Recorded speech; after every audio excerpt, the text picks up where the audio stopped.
So Project Spartacus is set to come out sometime in the spring of this year. Now, for those of you that don't know, spring in America is actually between the months of March and June. So sometime within the next couple months here, we could finally be seeing the release of Sony's version of Xbox's Game Pass. And our Xbox Game Pass is without a doubt the best deal in gaming. You get same day releases of new games, you get an iconic catalogue of games from the original Xbox and the 360, and Sony, quite frankly, have had nothing to combat it for the past while now. We don't even have backwards compatibility on the PS5 apart from PS4 games, but literally nothing to compete with it apart from PlayStation Now, which is a meme. Now, this report originally by Jason Schreier and Bloomberg came out in December of last year. Now, that was before the acquisition of Activision by Microsoft. So if anything, the acquisition of Activision is only acting as a catalyst for the eventual release of Sony's Game Pass. And that is because, without a doubt, right, Activision, second to maybe Take-Two,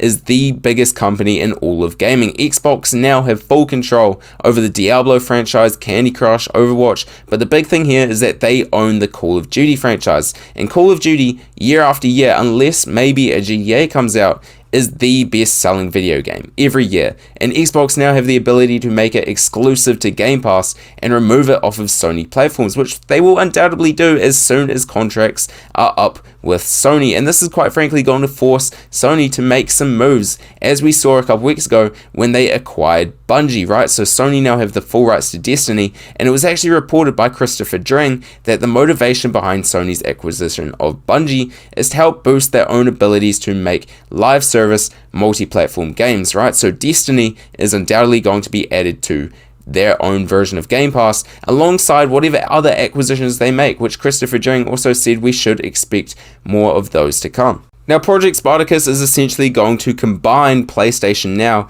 with PS Plus, and it's going to phase out the PlayStation Now kind of logo era, all of that, right? But there's going to be 3 tiers to this PlayStation Game Pass. The first tier is just going to be PS Plus. The second tier is going to be a PS5 and PS4 catalog of games. And then finally, the third tier is going to be a catalog of PS1, PS2, PS3, PS4, PS5 games and a streaming service. So that is essentially going to be the Xbox Game Pass of PlayStation.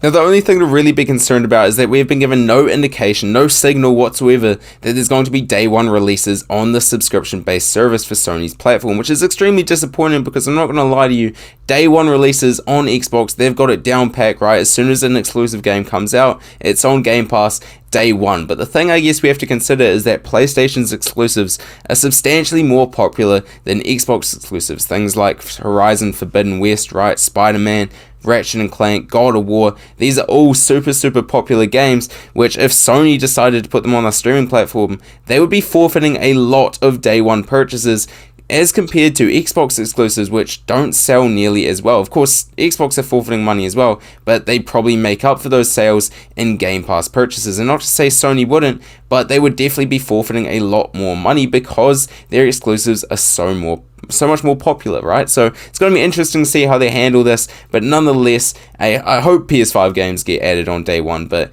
I'm just happy we're going to be seeing the release of some PS1, PS2 games coming out on PS5 because it's been way too long since I've played some of these iconic games, man. I can't wait. Let me know down below what kind of games you're looking forward to playing because it seems kind of epic, right? The idea, the prospects that we could be playing PS1 games on PS5 in literally a couple months' time. I can't wait. Keep in mind, these are all leaks, right? But these are also extremely reliable sources, industry insiders. So it's most likely that if this doesn't happen in a couple weeks, it's going to be happening in the very near future. I'm sorry I've been gone for a while. I'm back. I made my return. I hope you guys did enjoy this quick video. There's going to be more videos coming out soon, so make sure you hit that sub button. I appreciate you all. My name is Zeb. Have a good one.